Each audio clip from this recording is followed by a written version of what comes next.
Embryo transfer తర్వాత తీసుకోవాల్సిన జాగ్రత్తలండి. కొంతమంది కంప్లీట్ బెడ్ రెస్ట్‌లో ఉంటారు. అసలు ఎంబ్రియో ట్రాన్స్ఫర్ చేసిన 1-2 అవర్స్ వరకు చాలు. ఎంబ్రియో ట్రాన్స్ఫర్ చేసిన హాఫ్ అన్ అవర్ తర్వాత కూడా వాష్‌రూమ్‌కెళ్ళొచ్చు, మామూలుగా నడవచ్చు, ఇంటికి డిశ్చార్జ్ అయ్యి వెళ్ళిపోవచ్చు.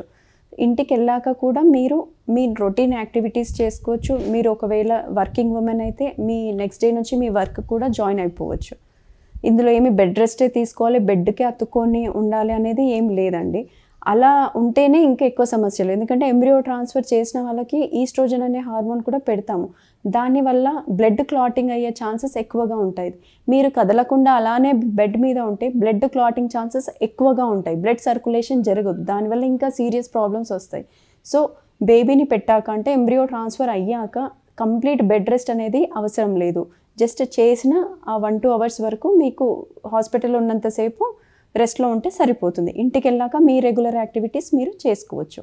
రెండవదొచ్చేసి ఇంటర్ కోర్స్ చేసుకోవద్దండి. ఎందుకంటే కొన్ని స్టడీస్ పరంగా ఇంటర్ కోర్స్ చేసుకున్నప్పుడు పెల్విస్‌లో కొంచెం డిస్టర్బెన్స్ రావడము, ఐవీఎఫ్ వల్ల వచ్చే బేబీ సక్సెస్ అనేది డిస్టర్బ్ అయ్యే ఛాన్సెస్ ఎక్కువగా ఉంటాయి. కాబట్టి అవాయిడ్ చేస్తే మంచిది.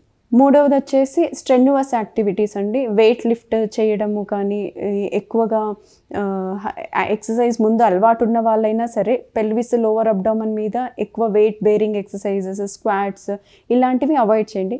మామూలుగా వాకింగ్ చేసుకోవడం లేదా మీకు యోగా అలవాటు ఉంటే మోడరేట్ లెవెల్‌లో యోగా అంతవరకు చేసుకోవచ్చు.